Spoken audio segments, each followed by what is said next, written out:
nikahan dengan yang lain gitu, apakah bisa haplogrupnya itu berubah?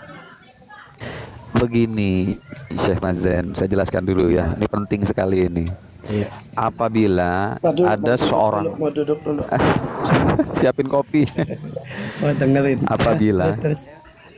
apabila kita punya kakek, ya moyang lah, kakek moyang gitu ya.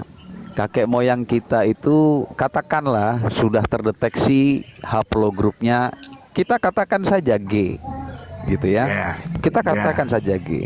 Kita kan Nah, bicara secara kakek umum, secara ininya ini nggak ada umum, apa-apa. iya Iya, umum, betul. iya. Kakek kita G, Haplogrupnya, ya, betul. ya, Kakek kita G punya benih G, katakan begitu ya.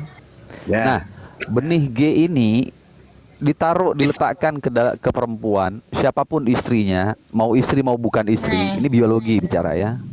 ya. Mau diletakkan dimanapun, anaknya apabila dia laki-laki, pasti ikut kakeknya, ikut bapak itu, laki-laki itu, G juga. Terus ke bawah sampai kesekian generasi itu akan Laki-laki. G Kalau terus. perempuan bukan G juga. Oh, perempuan lain lagi, Syekh. Perempuan lain lagi. Dia ada penamaan Putri, maksud tersendiri. saya putri. Iya, putri itu punya punya penamaan tersendiri dia. Kita kan bicara Hmm. nasab itu bicaranya Y kromosom, laki-laki saja. Iya. Oh Tesnya iya, iya, itu tes laki-laki gitu ya. ya, Namanya tes YDNA.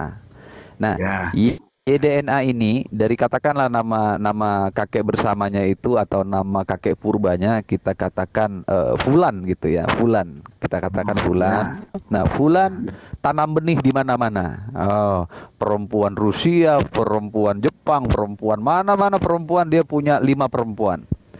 Semuanya dititipi benih, maka apabila lahir laki-laki, maka laki-laki anak dari Fulan tersebut pasti haplogrupnya sama dengan kakeknya itu, bapaknya itu, pasti sama, Oh, tidak mungkin jadi berbeda. tidak bakal berubah sekali ini, tidak bakal berubah.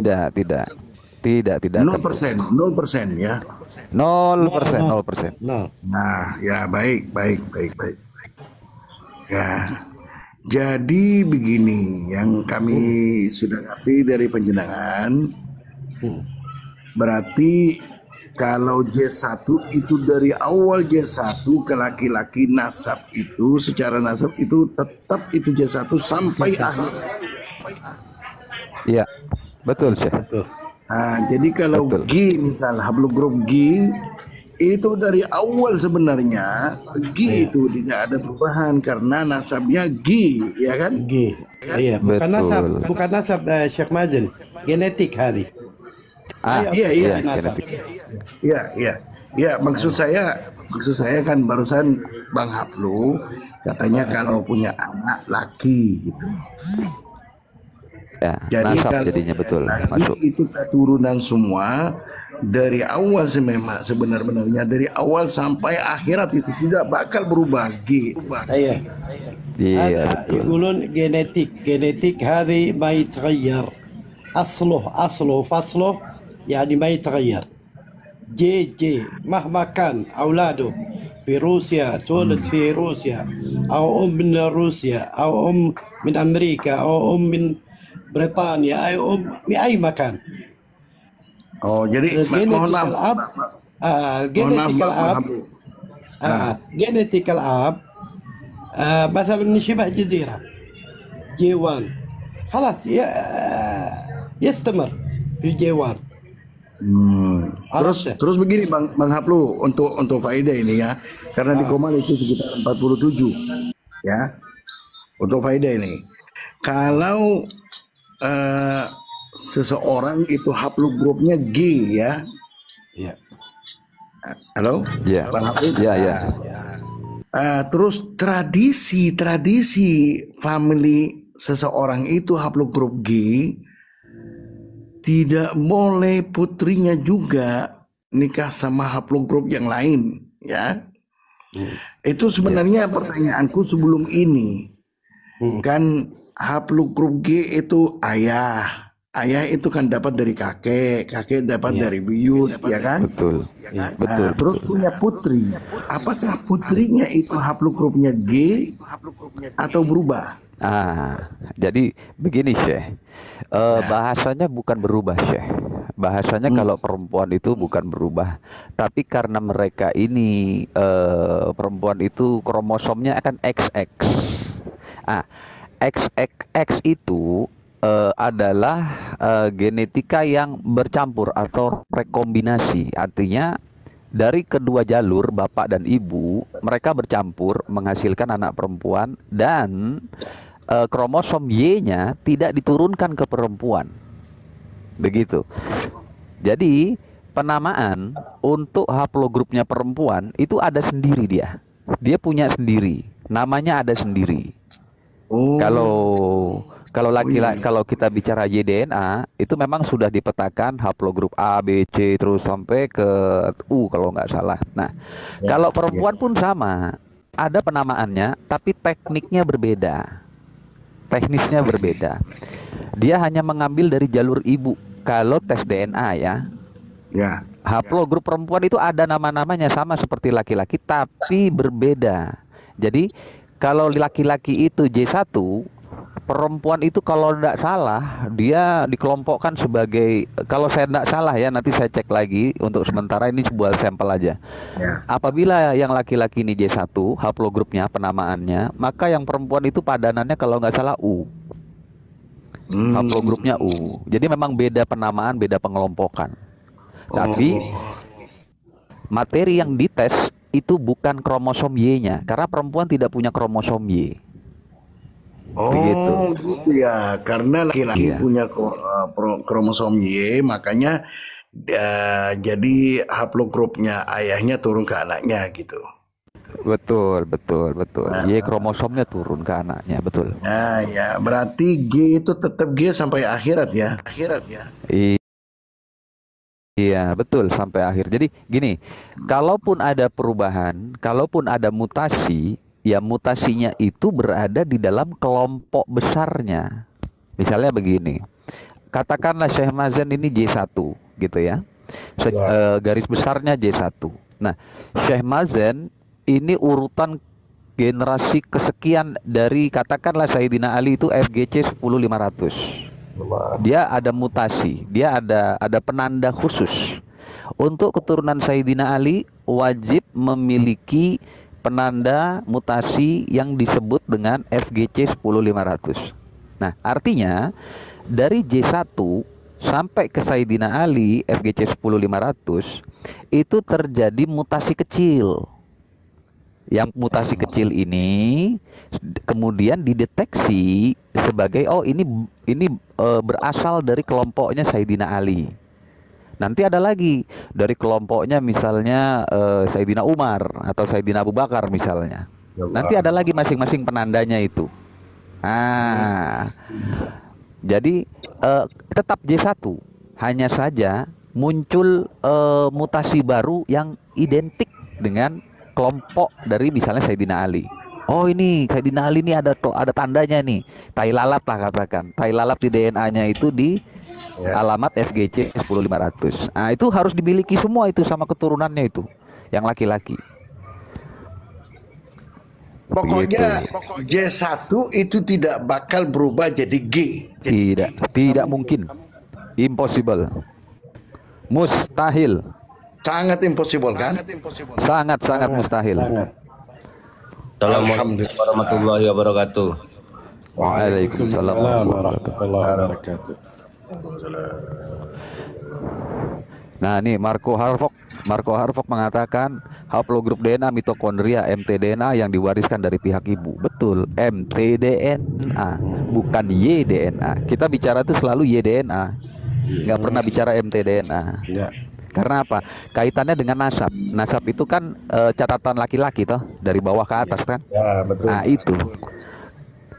Alhamdulillah. Pokoknya yang penting J1 tidak bisa menjadi mustahil. Mustahil. Betul. Saya Umar Masjid. Kalau di bahasa Arab mustahil. Saya Mazen. Kalau ilmu Ya, kedokteran tidak mungkin, tapi kalau ilmunya Mbak Lawi bisa-bisa saja, bebas saja. ya mungkin mereka minta tolong kepada itu yang naik merah. Muqaddam. Jadi gini, kurang lebih saya tambahin lagi, Syekh. Kurang lebih begini. Apabila kita tahunya, sorry, anggap aja begini. Anggap Ya. kita tidak tahu. Ya. Kita tidak tahu haplogrup kita apa, kita punya sejarah silsilah keluarga seperti apa, nasab kita tidak tahu apa, Iya. gitu ya. Lalu kita tes DNA. Lalu hasilnya muncul, katakanlah J1 misalnya. J1 FGC 10500 gitu ya. Tanpa kita punya nasab, tanpa kita punya silsilah keluarga, tanpa kita punya cerita tradisi sejarah di dalam keluarga kita, sama sekali buta ya. DNA tidak bisa bohong bahwa kita membawa atau mewarisi kromosom Y tersebut dari leluhur kita yang tua-tua tadi. Nah, DNA tersebut itu sudah ada kelompoknya. Kebetulan YDNA kita itu dikelompokkan ke dalam J1, kan begitu. Ya. Nah, jadi artinya mau berapa generasi ke bawah pun, kalau kita masuk di J1, ya sudah, kita pasti di J1, tidak mungkin tidak. Mungkin nanti pembedanya sedikit-sedikit. Nanti pembedanya adalah percabangan-percabangan mutasi-mutasinya itu. Ya, artinya kita tahu J1-nya lewat jalur mana. Nah, ini baru masuk ke nasab YDNA. Tapi bacanya kode bukan nama. Gitu. Oke, izin bertanya boleh ya, Bang Haful G ya? Boleh. Boleh. Oke, kita memakai secara logika dengan kedokteran Anda tadi ya. Mohon maaf. Seandainya ini kan yang kita pahami, Mbak Alawi ini kan menikah sesama rasnya sendiri kan, tidak keluar kan, rata-rata begitu kan? Iya. Seandainya ada yang pengetesan tiba-tiba satu orang itu J1, itu menurut Anda bagaimana? Itu ya gini, saya ulangin dengan bahasa yang kalem ya. Itu namanya polutan nasab. Nah, itu namanya polutan nasab. Oke. Polutan itu maksudnya Gini, saya potong dulu gimana? ya. Penjelasan kan waktu itu ada perdebatan dan ada 180 orang, di antara satu orang itu satu DNA-nya J1, yang lainnya G semua kan, ada yang menyampaikan seperti itu. Lah, logika saya, apa yang Anda sampaikan tadi, saya menangkapnya begini. Laki-laki terus ke laki-laki, sedangkan perempuan ada perbedaan nama kan? Ya kan? Iya. Iya. Lah, di sini seandainya secara logika saya sesama-sama satu ras dan dia tidak pernah keluar ataupun menikahkan sama-sama satu golongan, itu kan tidak menutup kemungkinan dia tidak akan pernah berubah kan. Sedangkan di sini waktu itu kan ada berubah. Kan aneh kan? Yang saya simak dari penjelasan Anda loh ya. Udah gini aja Bang Wayang, tak jelasin ya. Tetap layar yang di bawah biar nggak rongkat ke Rom Komal. Gini. Iya, Syekh. Gini Bang Wayan, ini seru nih ya Bang Wayang. Bapaknya J1, ya kan? Tapi tiba-tiba anaknya jadi G. Pertanyakan dalam pikiran Bang Wayang, ada apa? Selingkuh, wes. Ya sudah, macam-macam. Itu aja. Waalaikumsalam warahmatullahi wabarakatuh. Karena gini, Bang Abdul Ki, mohon maaf ya, tidak menutup itu semuanya, mohon maaf dulu. Karena waktu itu saya mendengarkan dengan perdebatan dengan masalah DNA, oke saya sepakatin semua. Dan ada yang satu orang itu menyeletuk, loh, Mbak Alawi memang G, cuma ada waktu itu yang dicek 190 orang, itu satu orang tuh J1, menurut Anda bagaimana? Kan gitu kan logikanya. Lah, sedangkan yang saya dengarkan yang kalimat yang saya dengarkan dari Anda yang disampaikan dengan ilmu kedokteran, saintis ya kan? Berarti dia lalu belakang, Kang Wayang. Enggak, maksudnya Berarti kan dia lalu belakang dia. apa yang saya sampaikan di sini siapa tahu kan bisa ditangkap langsung dan biarkan viewer mendengarkan langsung dari penjelasan Bang Abdul Clay gitu loh. Iya. Gitu. Iya, betul. Maksud saya itu pertanyaan saya kan kita bukan kembali untuk aja mengetes Anda, cuma lebih menjelaskan bahwa Iya. dimanapun satu ras ketika menikah sama satu ras kan uploadnya tidak akan pernah berubah kan. Lah, Betul. seandainya ada berubah, ada apa dengan kamu kan gitu kan? Lanjut. Iya, betul. Jadi begini Bang Wayang, saya lebarkan sedikit. Jadi berhati-hatilah kalau kalian mengklaim. Nah, itu bahaya itu. klaim itu bahaya. Karena ketika ada alat pengujinya, klaim Anda yang akan dipertanyakan ini lolos dari ujian atau tidak. Sementara ketika Anda mengatakan, oh nasab kami terjaga, kami tidak pernah melakukan hal-hal yang begini, yang begitu, A, I, U, E, O, semua terjaga rapi dan lain-lain sebagainya. Anak perempuan kami menikah dengan kelompok kami sendiri. Apabila anak perempuan kami menikah dengan pihak lain, kami buang dan lain-lain sebagainya. Yang kesimpulannya, kalau dia pegang marga Ba'alwi, artinya dia sah. Dia secara biologi sah, tidak akan berubah, kan begitu kan? Bahwa mereka adalah Ba'alwi. Ketika dites ya, kelompok Ba'alwi ini anak-anaknya ternyata ada yang J1, ada yang G, ada yang E, ada yang O, walaupun punya marga. Ini yang jadi pertanyaan sekarang, klaimnya dulu. Loh, katanya bagus nasabnya, katanya terjaga, katanya terlindungi, kok bisa macam-macam. Nah, kenapa? Karena secara teoritis ya, dari ilmu biologi, satu orang kakek memiliki haplogrup J1 atau G itu tidak mungkin menurunkan anak laki-laki yang berbeda haplogrup dari dirinya. Nggak mungkin, mustahil. Itu konyol sekali. Itu sama juga dengan menuduh ada yang berselingkuh dari ibu-ibunya. Atau saya lembutkan lagi. Atau saya lembutkan lagi, saya perlembut. Kemungkinan yang lain. Ibunya punya anak bawaan, kan begitu. Ada anak bawaan, masih bayi tapi diba'alawikan. Atau tiba-tiba di tengah jalan karena nggak punya anak lagi, mungut anak tapi diba'alawikan, kan macam-macam begitu kan ya. Tapi kan tidak tertutup kemungkinan kalau ya bapaknya lagi pergi, dianya sama siapa melahirkan yang lain ya, wallahu alam, itu kita nggak tahu kan, namanya manusia. Allah SWT yang tahu. Enggak, karena kan dari penjelasan masalah kedokteran ilmiah ataupun saintis Anda yang saya dengarkan tadi ketika Anda berbicara ataupun lagi ngobrol dengan saya Mas Zen, ya kan? Tanpa sadar saya, oh ternyata kan waktu itu kan sempat ada orang yang mengaku 180 tes DNA hanya ada satu orang J1, itu bagaimana menurut Anda, kan gitu kan?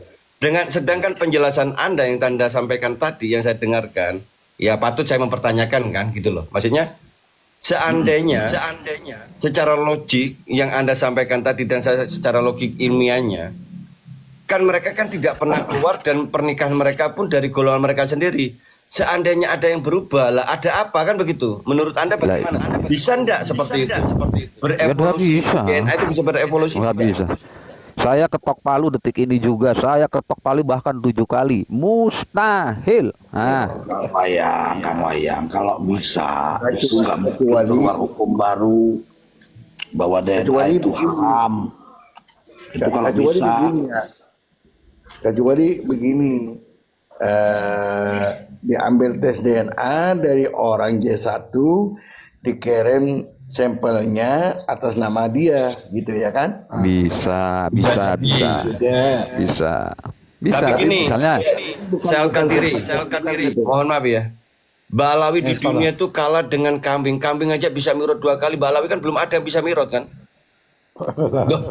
Tahan dulu, aja guyu iki.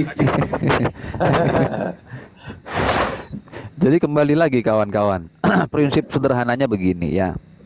Moyang kita punya tai lalat di kiri, karena ilustrasinya begitu. Punya tai lalat di bibir bagian kiri, bagian atas di bawah hidung. Moyang kita punya seperti itu.